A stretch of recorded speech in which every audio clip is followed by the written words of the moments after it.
front of a killer's gun, taking the bullet meant for her. Although the shooter had been quickly subdued, it was too late for the wounded man. Gasping in pain from the slug lodged in his gut, he urged me to go to his office and find his copy of the dossier. Within moments, his voice had fallen to a croaked, desperate whisper as he struggled to speak, to find words, which he somehow managed to do, right before he died in my arms. I winced now at the memory and swallowed half the whiskey, barely aware of the artful harmonics flowing from the CD player atop the nearby bureau. Denied even the meager solace I usually derived most nights from the soulful, insistent music. Truth is, I was still pretty scarred, both physically and psychologically, from the events of the past few weeks. The kidnapping of that troubled new patient, the shocking violence and sudden, unexpected deaths that followed, the final showdown with her captors, and throughout, my own headstrong, perhaps foolish, involvement. God knows I still had the bruises to prove it. I sighed heavily.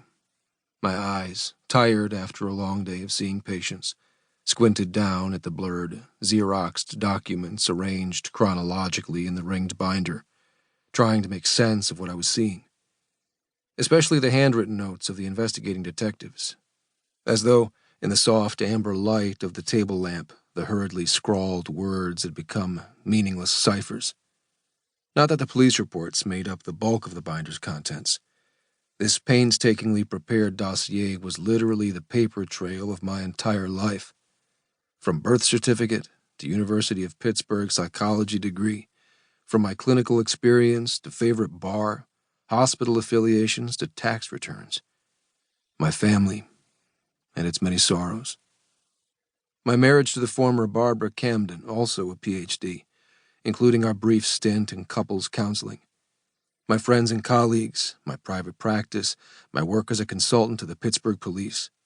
All my 40-plus years, condensed into a stack of documents, copied records, data printed off the internet.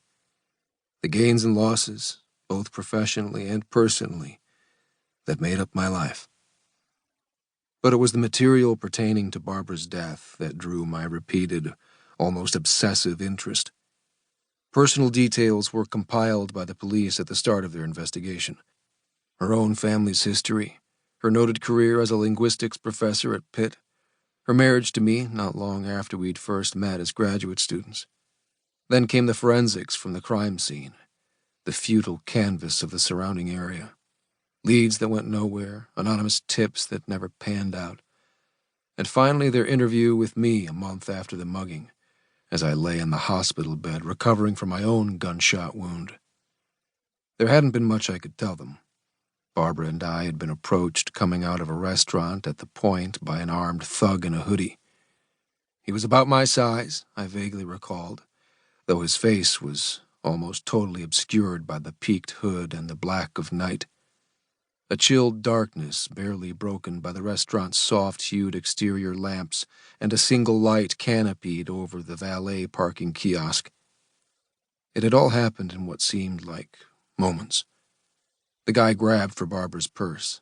She resisted, and I tried to intervene. In the struggle, 3 shots went off, 2 finding my wife. I took the 3rd to my head, putting me on the ground. Then the mugger ran off, his echoing footsteps the last thing I remembered before passing out. He was never found. Someone inside the restaurant called 911, but by the time the police and an ambulance arrived, Barbara had died at the scene.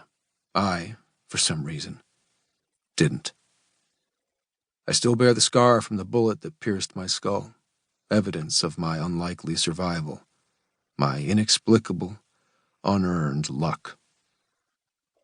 I guess I've been trying to earn it ever since. Despite the knot tightening in my stomach, I threw back the rest of the whiskey. It tasted as sour as I felt. Whatever clue I was supposed to discover in this dossier still eluded me, after a half-dozen careful readings on as many nights. Maybe the dying man had been wrong, and there was nothing to find. I was just about to close the binder for the night when